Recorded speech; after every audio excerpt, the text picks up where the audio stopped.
Okay, so we're going to start by just introducing ourselves.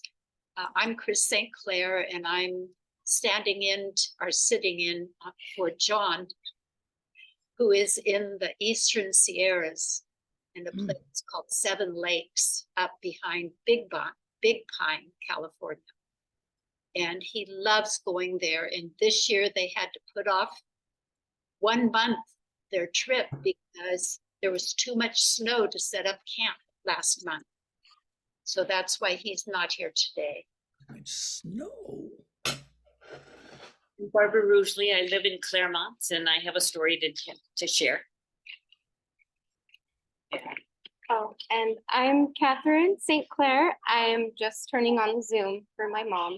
Thank you. We appreciate it. And Penny, do you want to?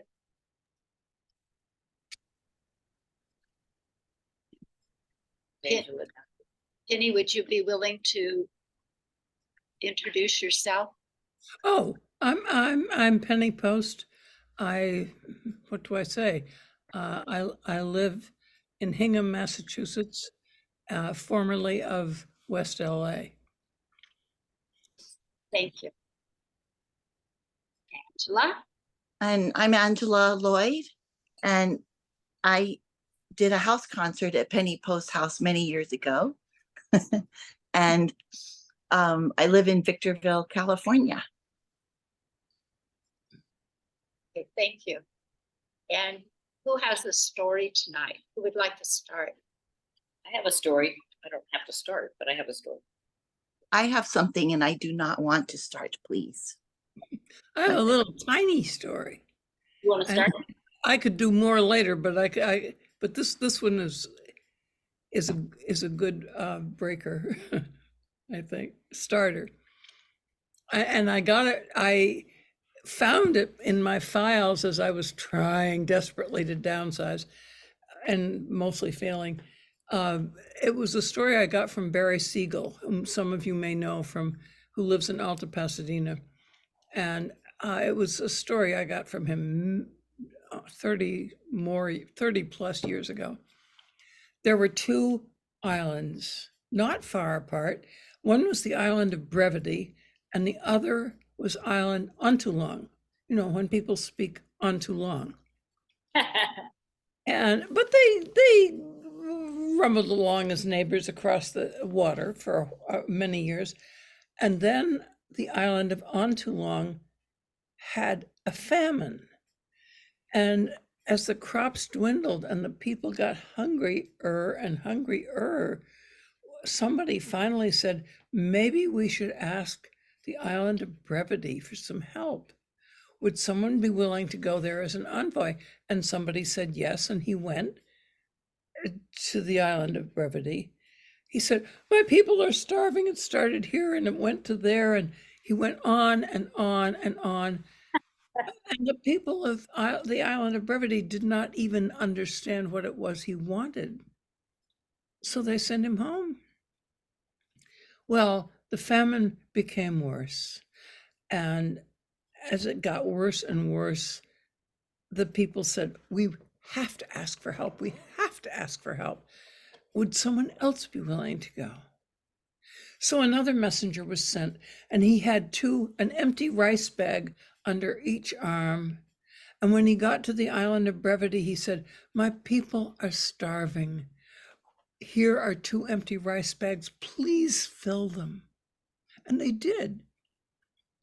And when they were finished and he was ready to leave, the head of the village of the island of Brevity pulled him aside and said, thank you for telling us your people were starving. We saw that the rice bags under your arms. We saw that they were empty, and we would have filled them. Next time, don't talk so long. Very good. Yay. Thank you. Fun. Okay, who would like to be next? I could go.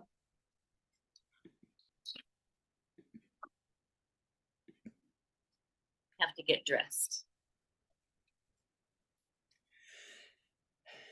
And I have to stand, so this may require some changing. Mm.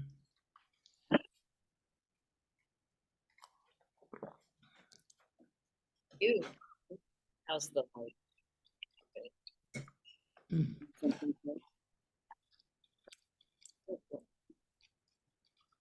Mhm.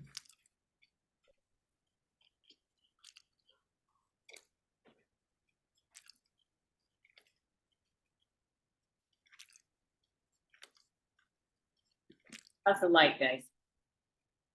I think so. Better.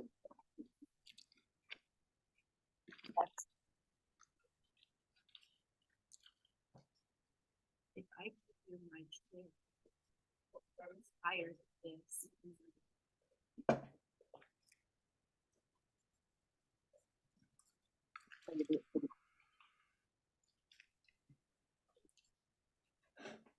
Here we go. There once were 3 billy goats, and the name of all 3 was Gruff. They wanted to go up to the hillside to make themselves fat.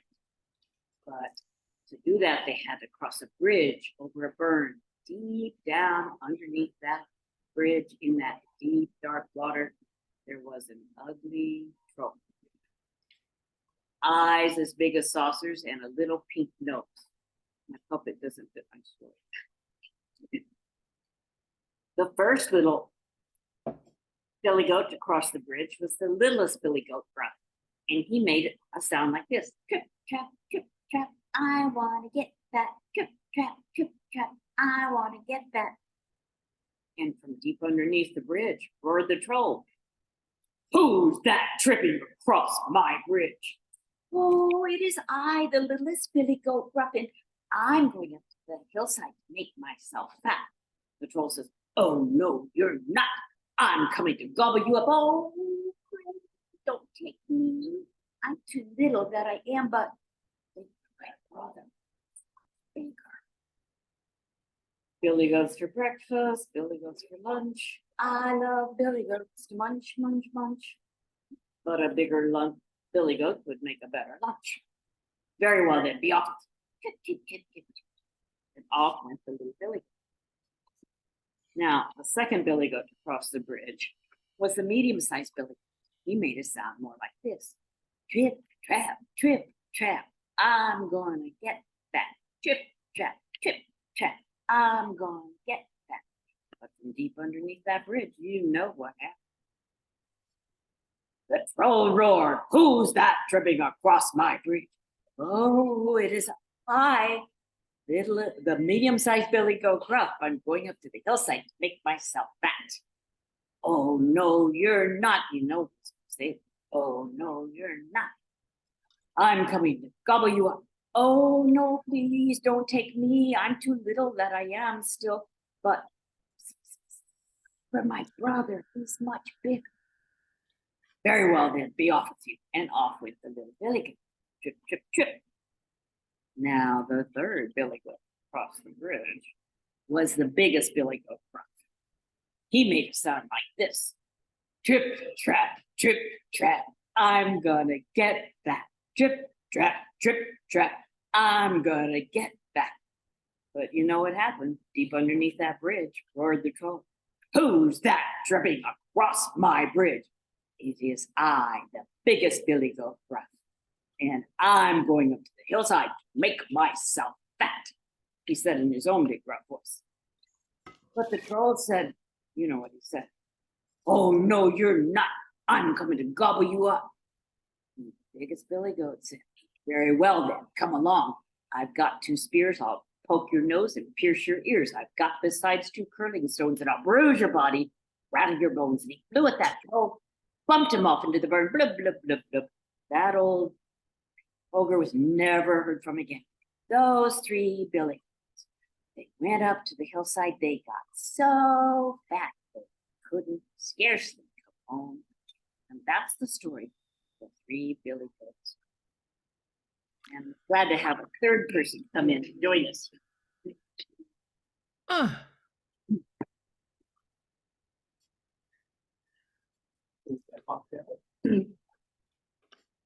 can I say how much I appreciate that story? Good. because that story was told to me, not told to me. It was, the title was given to me many years ago when I was looking for stories that mattered to people. And someone said, Three Billy Goats Gruff. And I have been puzzled, I swear to you, for over 30 years as to what that story was. And thank you for telling it, because I was riveted. Oh, I really wanted to know what happened. And I thank you very, very much for that. That was great. a third person, introduce yourself. Hi,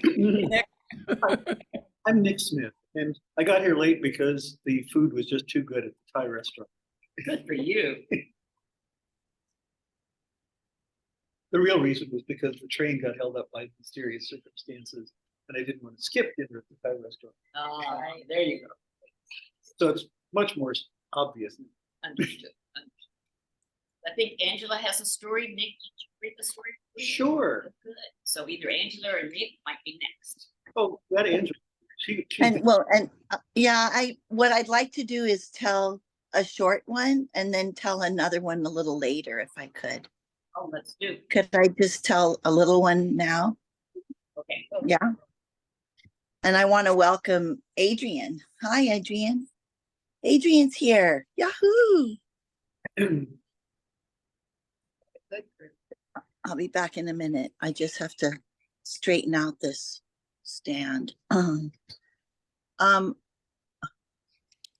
this meeting's being recorded, right? And you're gonna, whatever you record is gonna go up on YouTube? Right. Is that correct? Mhm. Okay. So don't say anything incriminating.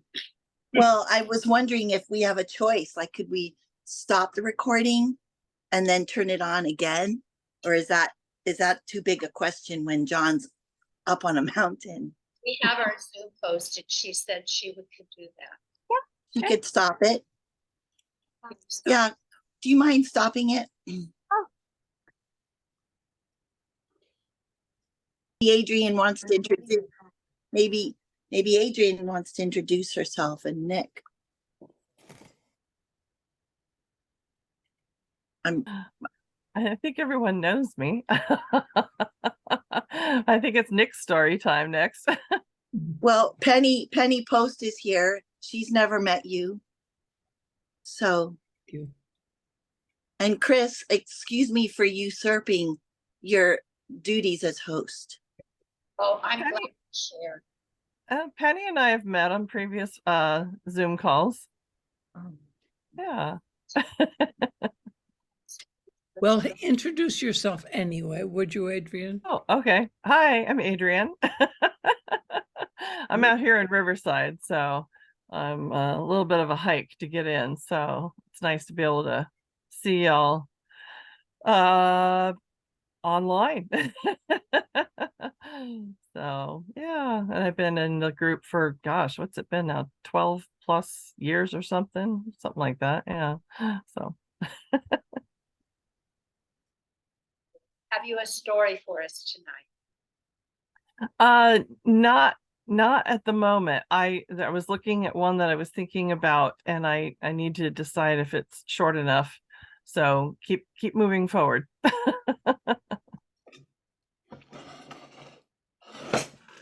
Who would like to go next? Oh, I can. Okay. So where should I stand with this setup? Stand right Get there. her in front. All right.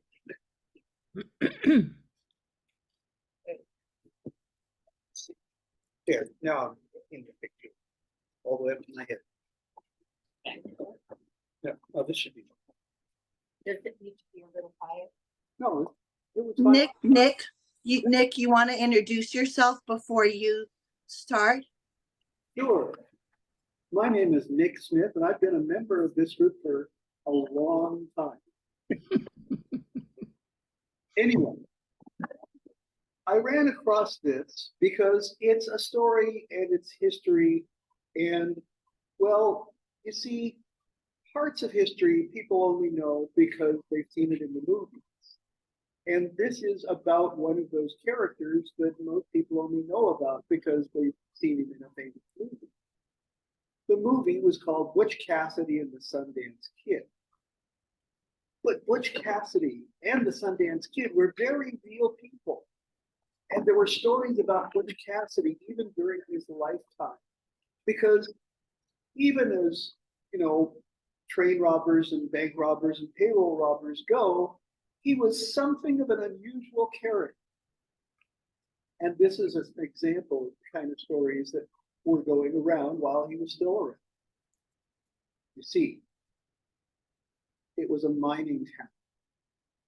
And it was one of those mining towns where the miners get paid all at one time at the end of the month. And so everybody's in town for that time when the payroll is going to be arriving. And it's like the saying goes, if you're going to steal money, you've got to go where the money is. And so it was that the day before the payroll train was going to arrive, Butch Cassidy arrived. Now, he didn't look like anything special. He was dressed like any cowhand would. And he went into the saloon that was in town that wasn't as busy as it was going to be the next night because people hadn't paid that much yet. But he went in there and spent the evening playing poker with the fellows who were there, and he did have some free money. And don't you know, by the end of the evening, Butch Cassidy had lost over $100 of his own money. Well, he went up sheepishly to the saloon owner, who was also the bartender that evening, and said, I've got a couple of friends waiting for me back at our cow camp. We're driving a small herd on, and I was supposed to buy 3 bottles of whiskey before I spent all my money in that poker game. And they're going to be awful upset with me if I don't bring back some whiskey tonight. And the bartender, who, as the saloon owner, had a stake in that game, and he was making a profit off of Butch's losses in this game, said, well, I'll tell you what, I'll just wrap up 3 bottles of whiskey that for you to take. And Butch said, no. I just want it on credit. I promise I will pay you back. The bartender didn't care if he got the money back or not. He'd made more off of that poker game than Butch was going to spend on the bottles of whiskey. But he wrapped them up carefully and said, here, take them with you and pay me back when you get a chance. And Butch said, well, I thank you kindly, and I'll see you soon. And he went back off into the night. Well, he had a pretty good idea of the layout of the town, and things were set. The next day, the payroll train came in. Now, you have to understand that in a mining town, payroll train isn't a great big train like you think of. It's basically an engine and a car and sometimes not even a caboose because you don't really need it. And a guy who handles the payroll and sometimes a couple of armed guards that guard the money. And in a mining town, everybody has guns, but nobody shoots each other with them because it's like, this is the guy who's working down the tunnel from you. You don't want to get into arguments with him for the shooting kind, and in case something goes wrong and one of you needs the other one to pull you out of a collapsed cave, or you fire guns for the joy of it, not for the harm of it. And so while they all went armed, most of them had never shot a human being in their lives. So it was that Butch had estimated this case. And he and one of his friends came riding casually like into town that next day, just after the train had pulled in, but before the money had been dispersed to the miners, who were just beginning to gather in the street. And as the bank guards and as the accountant came out of that one train car, Butch casually strolled up to them and casually pulled out what to those fellows looked like the biggest gun they had ever seen in their lives, because none of the miners really were ever threatening to them. But here was someone who was aiming a gun in their general direction, and he looked like he could use it. And Butch said, now I would be very pleased if you would just sort of hand over that money to me, and I'll promise to make good use of it. This is mainly in the form of greenbacks with a little bit of gold mixed in, because most of the money was going to be spent in town anyway. And so it didn't take long for them to hand over the money. He began handing it over to his associate there on the other horse. But as this happened, the horses got spooked, and his associate's horse ran off. Butch's horse was very calm and sedate, because Butch was very well known for taking good care of animals, and they obeyed his every whim. But the other's horse it strolled casually out of reach. And so he grabbed a different horse from the nearby corral, and they both got up on their horses and began riding out of town. Well, all the miners by this time had figured out they're stealing our money. And so all the miners grabbed for their guns, looked to see if they were loaded, because some of them hadn't actually checked that because they never shot them at anybody, and began firing wildly at the two riders. None of them came even close, because none of them really knew how to aim a pistol at a riding man wandering off into the distance, and there went their month's payroll. Well, the guards and the accountant looked pretty sheepish, because one man wasn't supposed to be able to get the drop on them. That's why they had two guards. It should have taken more than two men to outnumber them, but you know, it's the kind of thing that you don't expect. And well, that wasn't the real surprising part of the day, as it turned out. Because you see, later that same day, that stolen horse came back. And there was a note on the horse, tied to the saddle, and folded up in the note was a brand new $10 greenback, looking suspiciously like it was from the banknotes that had been stolen earlier that day. And the note said, "I promised I'd pay you next time I had a chance. Signed, Butch." Yep. Even as a thief, Butch Cassidy was an honest man.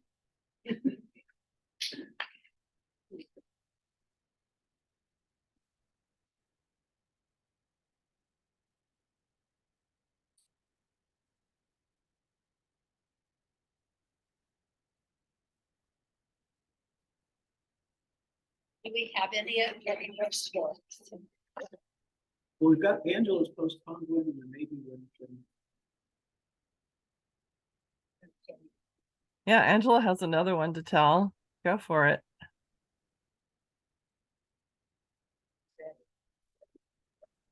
Chris, didn't you have something? I have another one too, but Adrian, we haven't heard from you. And we have just a few of us here, so you could go more than 8 minutes, I think, but I leave that to Chris. I'm having a hard time finding the one that I wanted to tell, so I don't have it handy. So I may be just an audience today. Is that audience with a T? Sure, if audience is plural. Yeah, Oh, so I've never heard that word before. I'm one audience. Oh, Audience before either. never heard that. It only makes sense in English. Mhm. I have a question for Nick about his story. Can we do that? Can I ask him? What's your question? How did you come to learn that story or find that story, or how did you come to meet that story? Well, weirdly enough, it's been reprinted in a couple of places. It's in one of those big, like Great American Folklore or something like that, has that story in it, or a version of it. But it was actually a much older story. There really were Butch Cassidy stories from while he was still alive. And do you know that if he actually did pay the money back? That's how it's always been told, as far as I can tell. He really had an interesting reputation. For instance, as far as anybody can verify, he never actually killed anybody during any of the holdups or robberies or what have you. He carried the gun mostly to intimidate people, and it generally worked.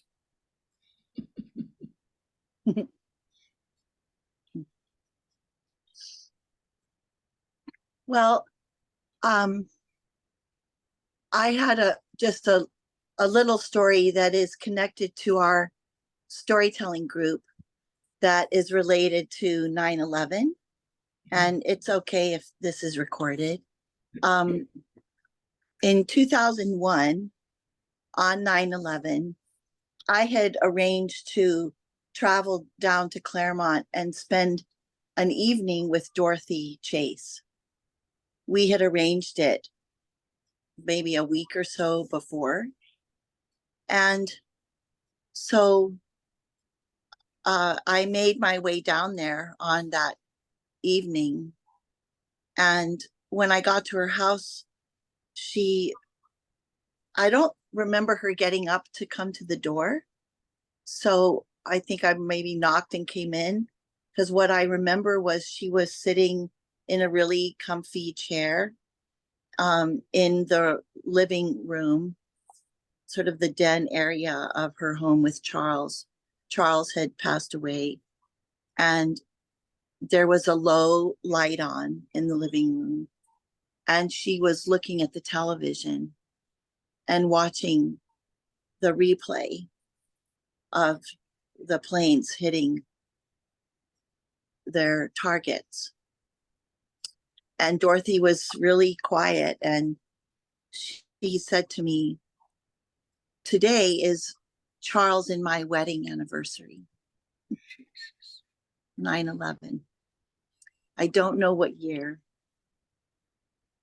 And I said to her, "Dorothy, there is no thing in this world could happen that would take away or undo the good that came from you and Charles' marriage."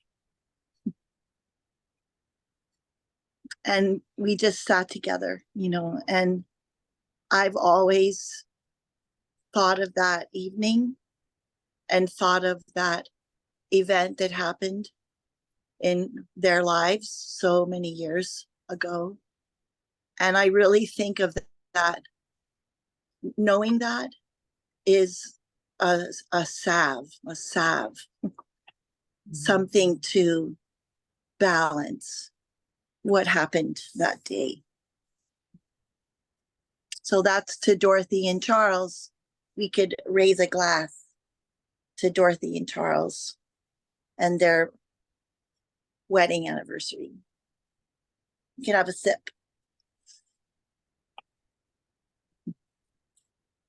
And I want to say too, I stopped at Chris's house yesterday. I just gotten back from Timpanogos, and I was at the airport, and I thought, Chris and John's garden is really close to the airport.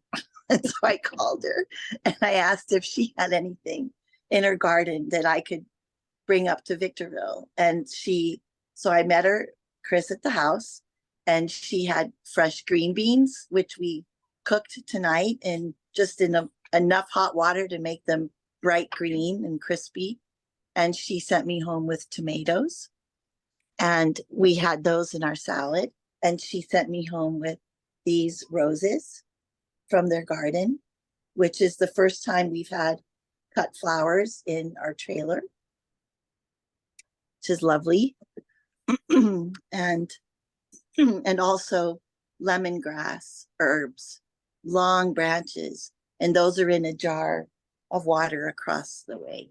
So thank you, Chris and John, for your efforts in the garden. thank you for your story.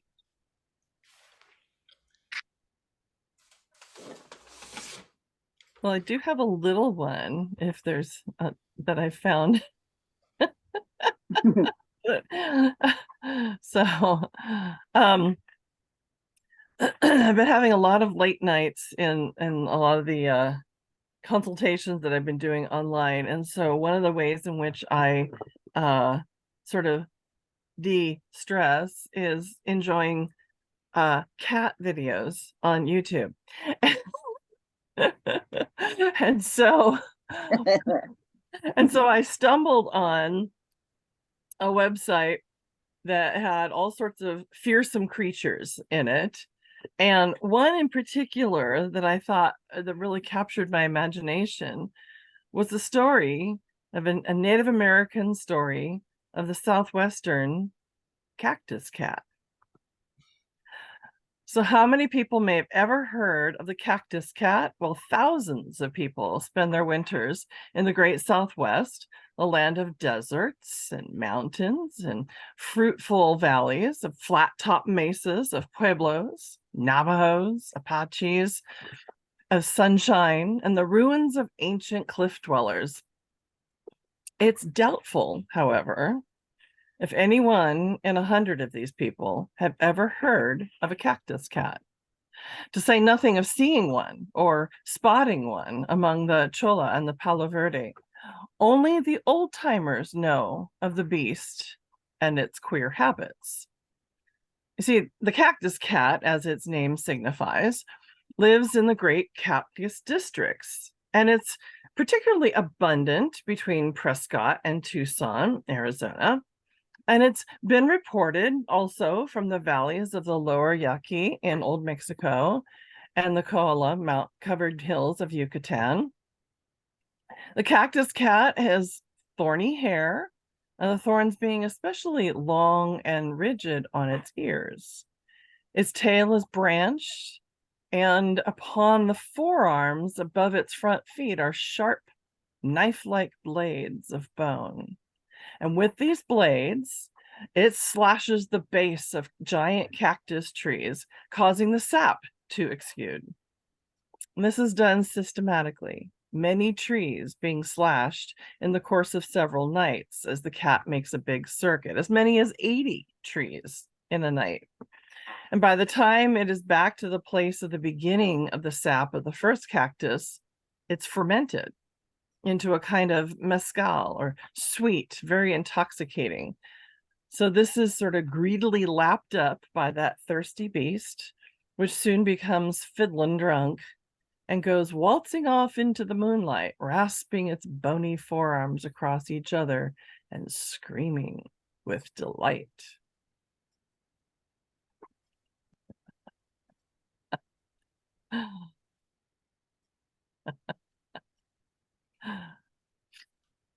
That's it. Are you taking questions? No, that's it. I just heard about that, the cactus cat, that it's the cat-shaped cactus, and then there's this folklore about how it drinks all of the fermented sap out of the cacti, that dozens of them that it'll slash in a night's time. And there's some folklore that says that, once some of the people who live in the desert find out about it, they'll follow the cat and on the second circuit around and enjoy the fermented beverage that has exuded from the cactus. And so, it does all the work. Well, what I wanted to ask is what does it look like? It looks like a cactus shaped like a cat. But I mean, is it a cat lying down shape? Is it a cat walking shape with the tail up? Is it a cat sitting shape? Well, if it's What do you see? Tell me what you see. If it's mobile enough to walk around slicing open those cacti, then that baby's got legs and it's moving. And it has a tongue, Uh-huh. right? And little spines on its ears and those Woo. razor sharp bones on its forearms. And Yeah. That story was right behind one in a fearsome creatures or fearsome critters book where they talked about the ball-tailed cat, and it has a spiky bald tail. And so anyway, lots of very strange stories. I thought I need to enjoy certain very odd stories of cats as we're heading into the Halloween season.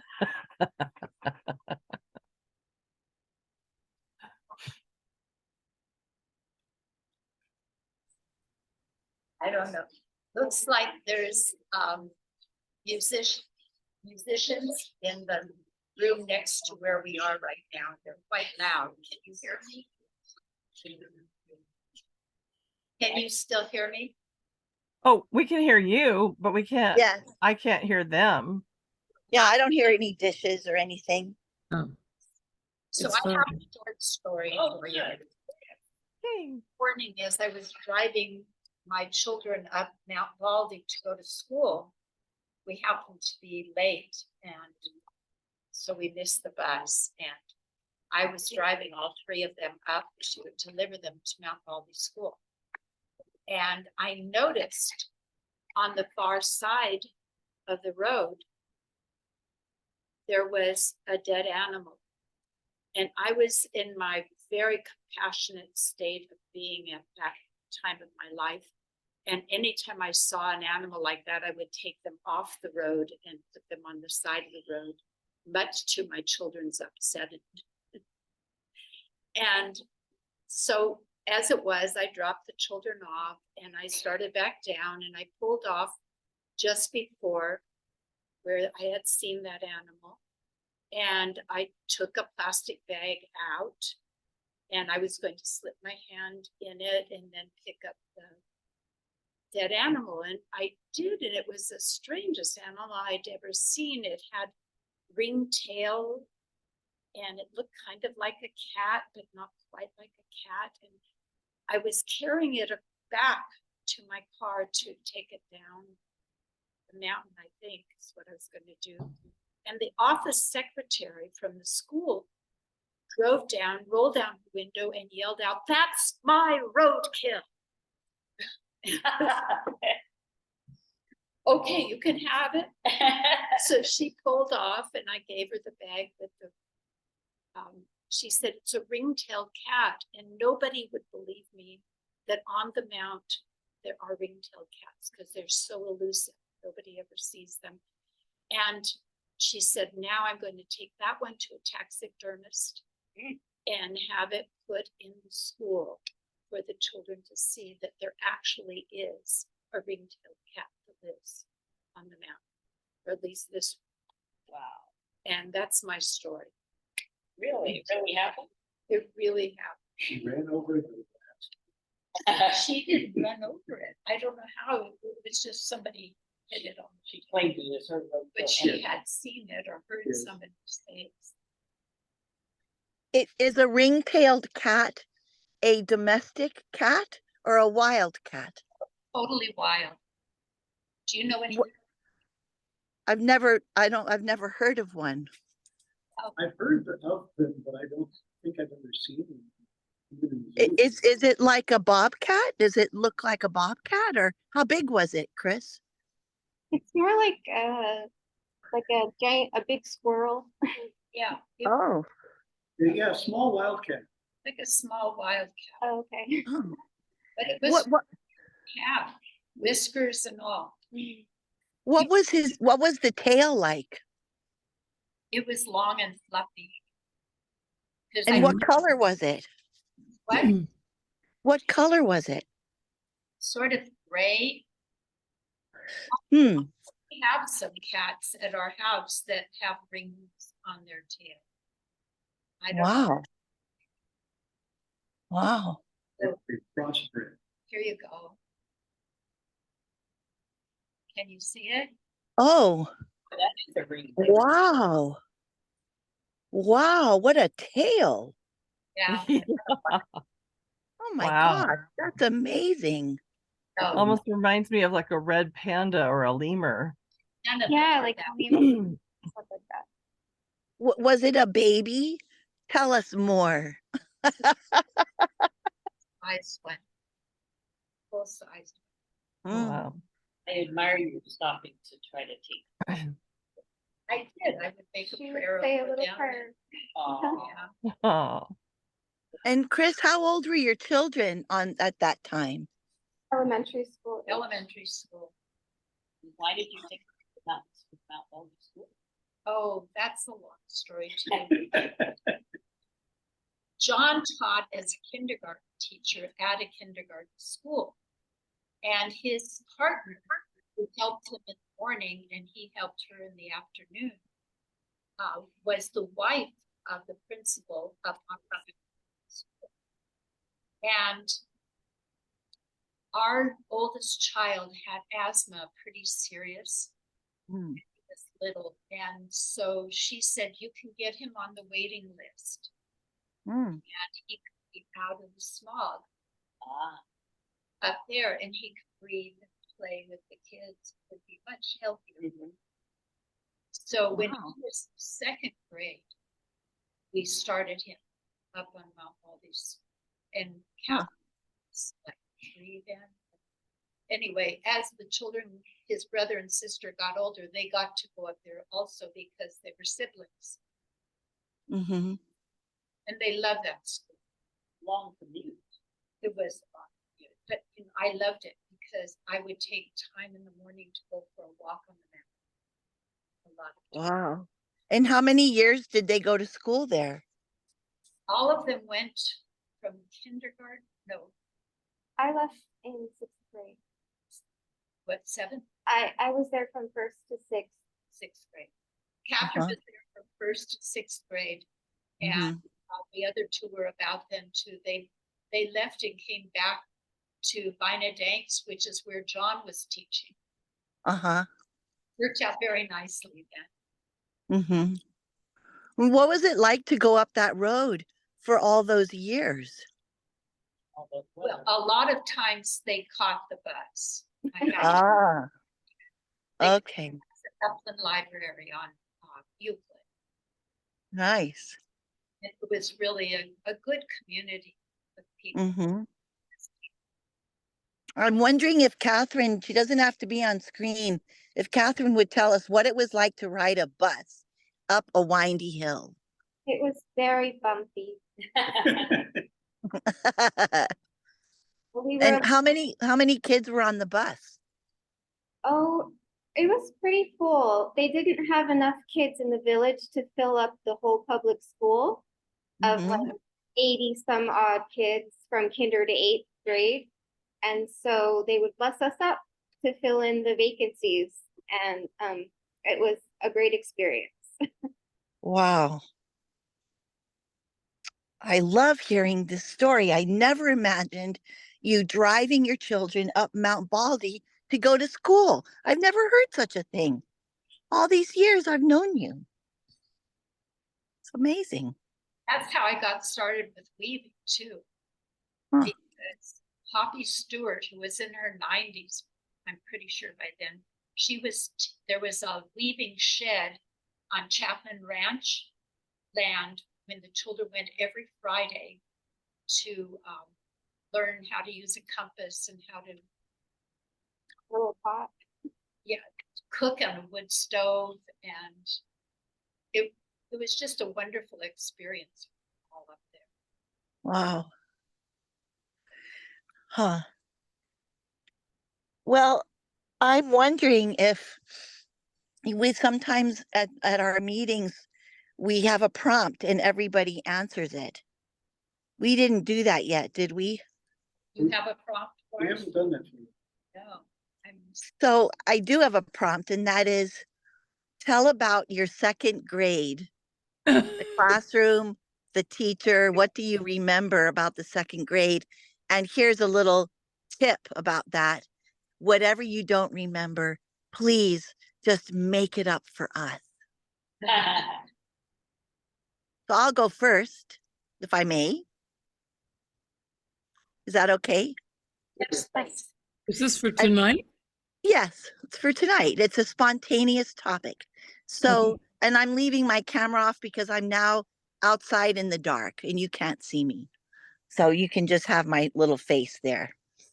Um, so, and you can spotlight me if you want, Catherine, and have my little face in the square.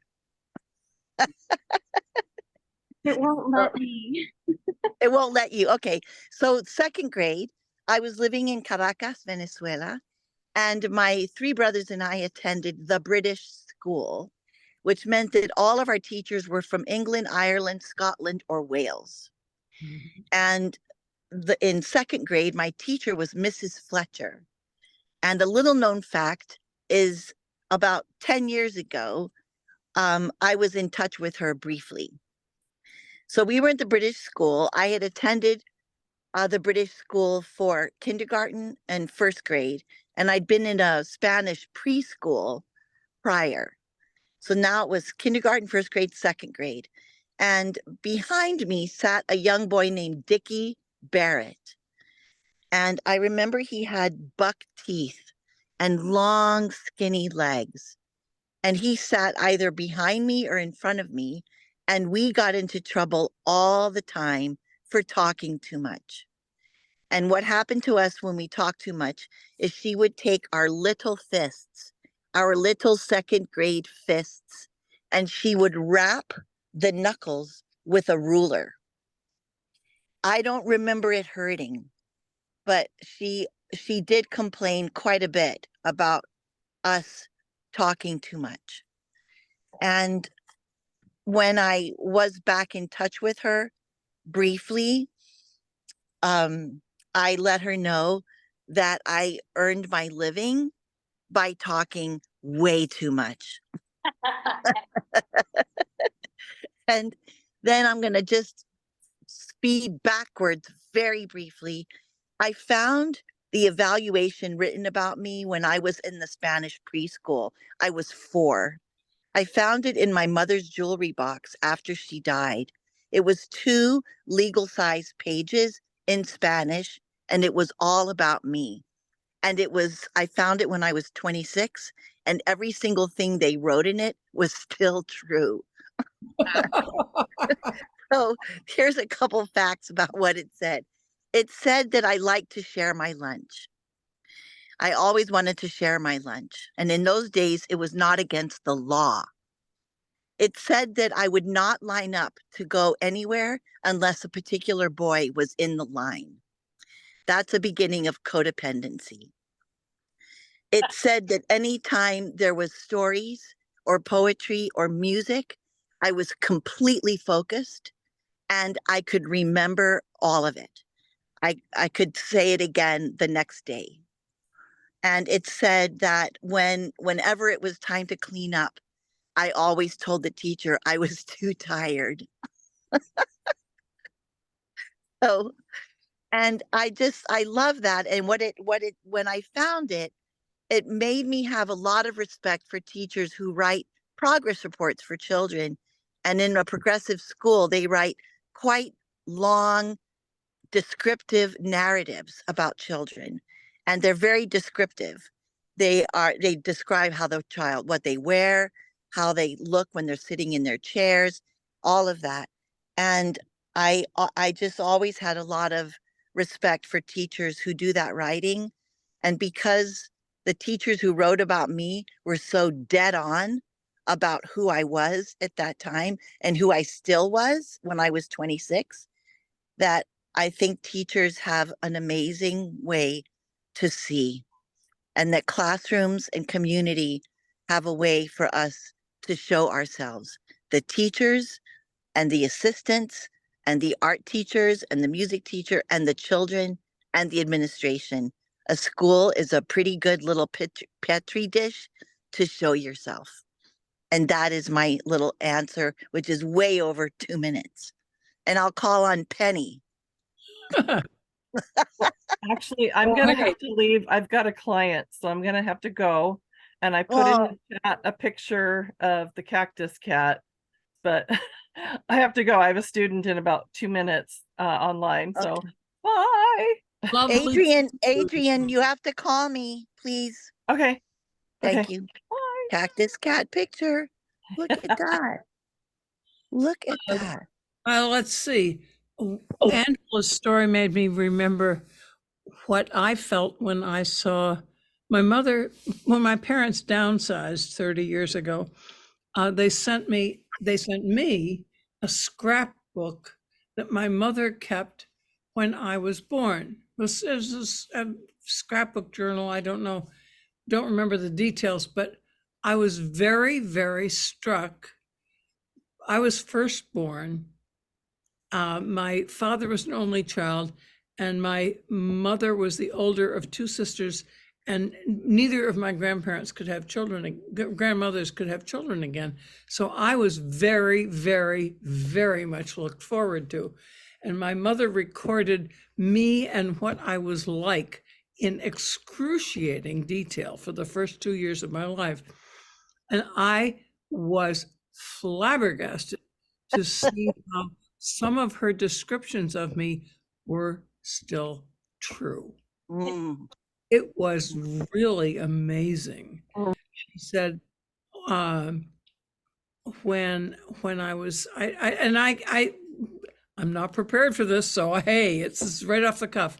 But I remember her saying something about when I was in pain, I got really, really upset. I got angry, and I still get angry when I get sick. She said a whole bunch of things that were so still true. And I thought somebody was really paying, my mother was really paying attention to what I was like and how I was responding to the world. And just because of your prompt, Angela, I'm realizing how wonderful that was, because there were so many other family problems that came up over the decades that I was expected, I was anticipated, I was loved, and I was noticed. And that was a really lovely thing to be aware of. That's not second grade. I remember first grade and third grade, but I don't remember second grade. In first grade, I was in the advanced reading group. I was in the squirrels because they were the best reading group, and I've been reading ever since. And in third grade, I was always late because when my mother was taking my father to the train, his train left at 8:23, and my school started at 8:30. And if he missed the train, she would drive to the next town to catch the train, and I would be late. So I had a record for being late, and it's taken me most of my life to learn how to be prompt. Wow. So those are those are my most vivid memories of around second grade. Lovely. Call on somebody, please. Let me see how much. Nick, what do you remember of second grade? Well, not much, because there wasn't much of it. You see, I only had half of a second grade year. And that was because I had apparently driven my teachers too crazy in kindergarten and first grade. And so what happened was my parents were buying a house, and we were moving from where the school I'd been going to first grade was over to a different neighborhood. So I was going to change schools anyway. And the teacher said, move him into second grade because he's changing schools anyway. Nobody will notice. And it's like, what? And the problem with that was that I could do the second grade work with no problem, but the rest of the second graders had been learning cursive writing since the start. Yeah. And my handwriting never did recover from that, because eventually I just didn't use cursive writing for anything except the signature. But the point is that there are unexpected consequences when you do things that seem like they ought to make sense. Yeah. And so even though I could do the reading and the arithmetic and all the other stuff, where does he learn the handwriting part? And nobody ever really thought of that, apparently, when it was happening. That's really about all I remember of second grade was that side effect. Third grade was more because we had a Hawaiian teaching assistant who taught us songs in Hawaiian, and we had some other fun stuff going on that year. But yeah, Nick, where were you living at that time? San Diego. From the age of 5 till I graduated from high school, I was in San Diego. Wow. It's great. San Diego covered a lot of territory, but when they actually built it, because when I was living in the place where my second grade was, we actually had a bookmobile for the first 2 or 3 years there. But they eventually built a library, and that's the one where the Black Storytellers of San Diego. Missed that. Did you say that's where, what did you say? Black Storytellers of San Diego, the library where they meet, was the library that was built for the neighborhood where I lived. I lived Wow. over at the top of the hill. If you've ever been to that, there's a big hill just south and east from there. And that hill has the name, and I don't understand why a hill would be named this.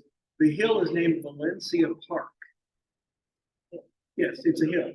It's a big hill, but it's called Valencia Park. And that's where the school was. At the very top of the hill was where I lived. And about 2 blocks from where I lived was the elementary school. But it was the street that I was living on ran north, south, east, and west along one block because it had a 90-degree curve in the one block of the street. So it was really difficult explaining what direction people had to turn. Well, you go up this street that's perfectly obvious and you just turn left.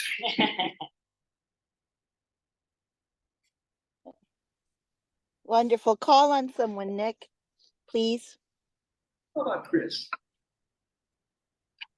I'm trying to remember where I lived at that time. I moved a lot when I was a kid. Mm. Had lived in Richmond, and we moved from Richmond to a place called Shore Acres, which was out by Concord in northern California. Mm. And what I remember is that I got to walk to school, and I liked taking shortcuts. So if I knew somebody was not at home, I would go through their backyard, over the fence, and through the other, hoping nobody was at home at that new house that I was going through. My daughter's going, yeah, it sounds like. And I just love the adventure of walking myself to school and not having to Back when we could. the limits that I had at the old school. That's Wow. like clearly remember about that. Call on someone. I was born taken by the idea of a scrapbook. Because when my grandmother died and we had to clean out her room, we found my father, her son's baby book. But it wasn't just a baby book, it went all the way into his service in the military during World War II. But the main thing was he was 23 months old before he took a step. And if we had known that, we would have stopped worrying about the first poor grandchild did walk into 23 months. She's fine now, but would have been a great solace if we read this scrapbook early. Can you say that? What's the last thing you said? Scrapbook what? It would have been a great solace if we had read the scrapbook earlier. Oh, uh-huh. Yeah. Did your dad get to read it? I'm sorry. Was your dad alive when you all found it? But how many? I didn't hear you. Did your dad get to read that book? No, he was not. But how many people keep a scrapbook into the military years of their kid? And it's called baby book up front. Yeah, that's fabulous. That's fabulous. Wow. Is that everybody? We have Catherine. Catherine's nodding. That's Great. It's radio Catherine. Radio It could, it could just be radio. Sure. Well, I Thanks. went to Mount Baldy School in second grade, and my teacher was Mr. Haltom. It was his first year teaching there, and I just remember mostly recess. We had this great, like, handcrafted play structure in the schoolyard that had these like sewer pipe cement tunnels holding it up, and inside they had built little steps that we could climb up, and at the top it was like a lookout with a fake wheel that you could pretend you were driving this giant tower on sewer pipes. And I always would scrape my back getting in to the tunnel to climb the ladder. But I also remember that we would go on little trips down a winding path from the school to the stream that was just a little bit to the east and down a hill. So we got to take little field trips just to a stream. It was great. Mm. Oh, that sounds fantastic. Very good, Rob. Thank you, Angela. That was a good idea. You're welcome. I have a little story to share about learning to handwrite. Can I take 2 minutes to share that? Even more. Yeah. Okay. So I taught at Children's Community School for many years, and our head of school father was a journalist, and his father had to travel up to Sacramento when the legislature was in session. So as it happened, the head of our school, when it was time for him to be learning how to handwrite, he missed those lessons, as Nick was saying, that he missed. And so he never got any instruction, that that root instruction. And he was sharing with us once that it wasn't until he was an assistant teacher at a school when the lead teacher was out, and it was the day that they were to teach handwriting, begin the cursive handwriting to the students. And I think it was third grade for cursive. And so he told us that he learned from the books, the handbooks, how to write cursive alongside the third graders because he had to show them.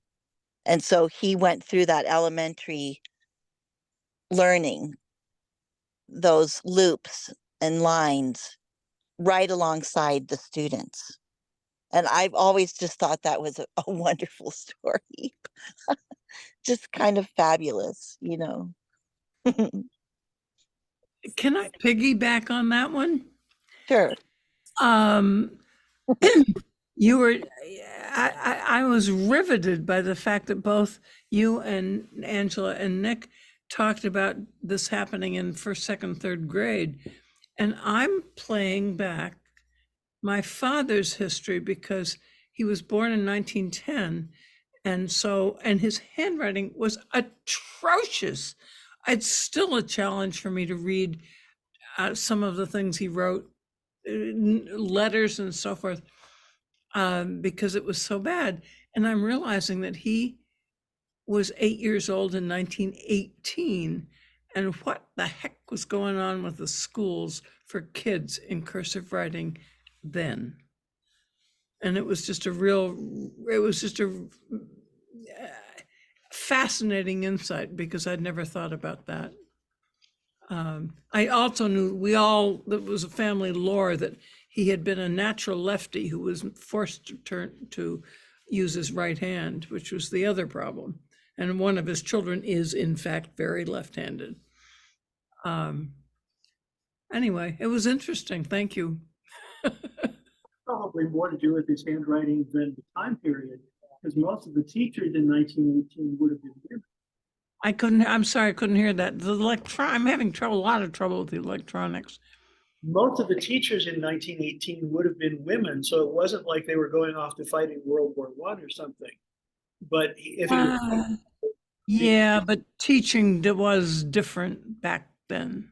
yeah, there, and it's a question of what was going on with the teaching, because they would have been very much by rote for doing the handwriting. If you look at the old textbooks, Well, his handwriting never developed as handwriting. right.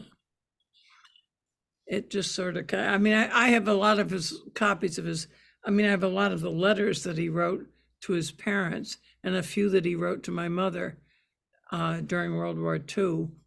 And I'm telling you, they're hard to read. It's hard to decipher. Because he was thinking left-handedly. I think so. I think so. Well, That was just interesting.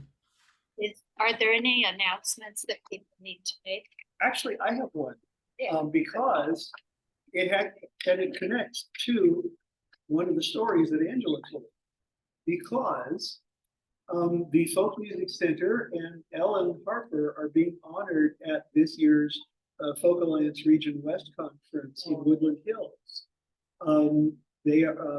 There's a thing called Best of the West, where each year a performing artist and someone who provides the infrastructure for the folk community are honored. And this year, the honoree for the infrastructure is the Folk Music Center and Ellen Harper. And so a little bit of the history of the Folk Music Center has been revived and is going around the announcements in the folk music community, because a lot of people pretty much forgotten the history of that place. So it's really nice to see that that's being brought back. What's the name of the organization? Oh, it's okay. The umbrella organization is Folk Alliance, but it's the Western Regional Conference. So it's Folk Alliance Region West. So that And when is it? When is it, Nick? it's in 30 days. It starts October 12th. It runs from the Thursday the 12th to Sunday the 15th. And it's at the Marriott in Warner Center over in Woodland Hills. Is there a way you could send us at another time, send an email with the information about that? Sure.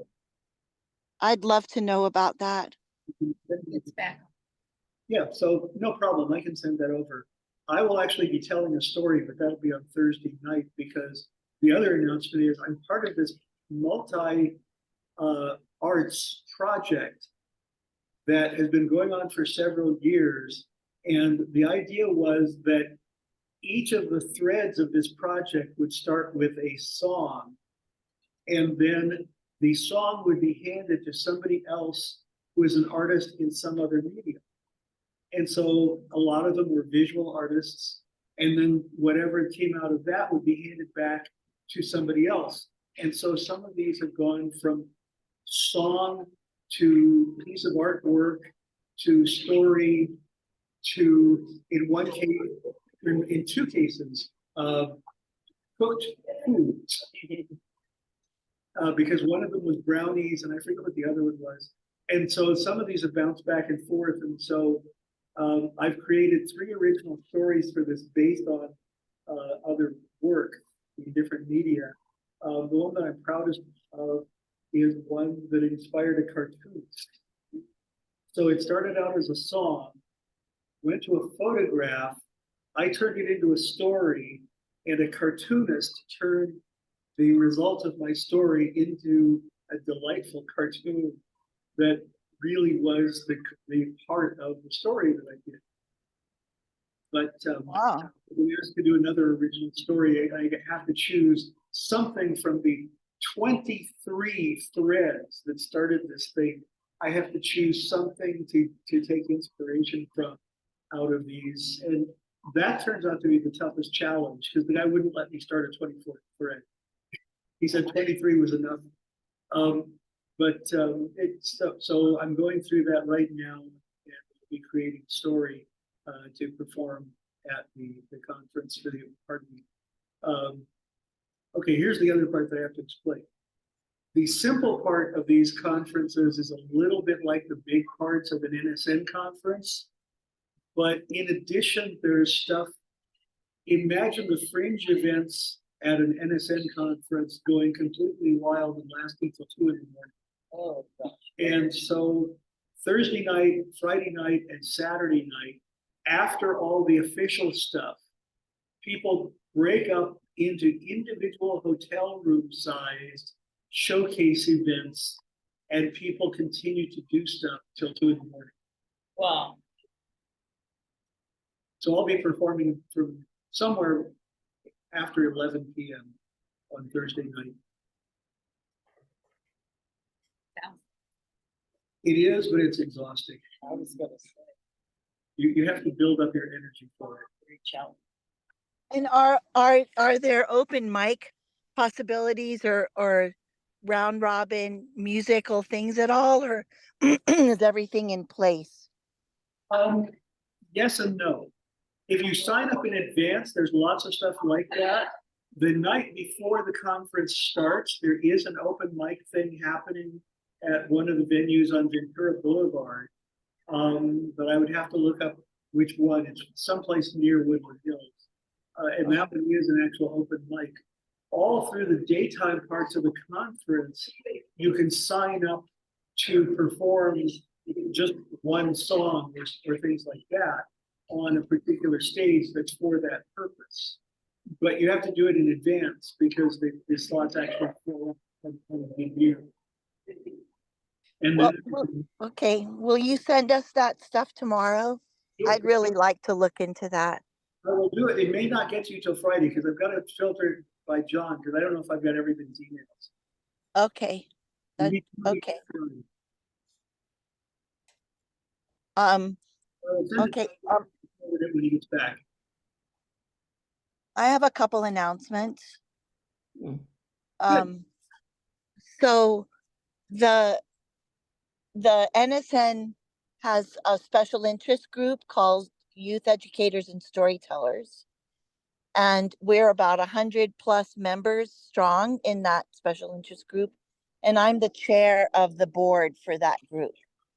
And the Yes group produces, there's a helicopter going over. The Yes group supports a 1-hour informal coffee hour on the second Thursday of the month, which is this coming Thursday. It's from 8 o'clock Pacific time to 9 o'clock. And it's an informal gathering. Sometimes a topic shows up inside the group, but in case anybody's interested, if you go to the NSN website and look at events, you can find where that registration is. Does not cost anything, not for members of NSN, and also you don't need to be a member of NSN to come to that event, to the coffee hour. And then on Fridays, I've been going for a long time now to a group that Gail Sherman facilitates for teacher storytellers. And that's at 1 o'clock Pacific it's 1:30 to 2:30. And it's East Coast, so it's 4:30 on the East Coast. So a lot of the folks that come are in the classroom, but they're done with their school day, which is not the case for those of us, and not me, but others who are in the school classroom still at 1:30 on a Friday. So I wanted to let you know that. And then on Thursday night this week, I'm going to be part of the Better Said Than Done concert. And this is the third musical storytelling concert that Better Said Than Done is producing. And there's a number of us, and it's called Musical Storytelling The Follies. And so I'll be participating in that. And I believe it starts 8 o'clock Eastern, so 5 p.m. our time. And the flyers on Facebook, if you look up Better Said Than Done, their website, if you look at my Facebook page, you can find the information. So that's the news. Thank you. Great. Thanks, Angela. I'm You're already welcome. coming up for better said than done. I want to hear everybody. Yeah, Andy Offit Irwin is one of the people. I don't know the others. I'm not familiar with the other folks. So See you there. Nick, I'm really excited to hear about the Folk Alliance. I love hearing about that. Thank you. Well, thanks everybody for coming. And we'll end the recording now. Thank you for making it happen. Thank Yeah. Thank you, Catherine.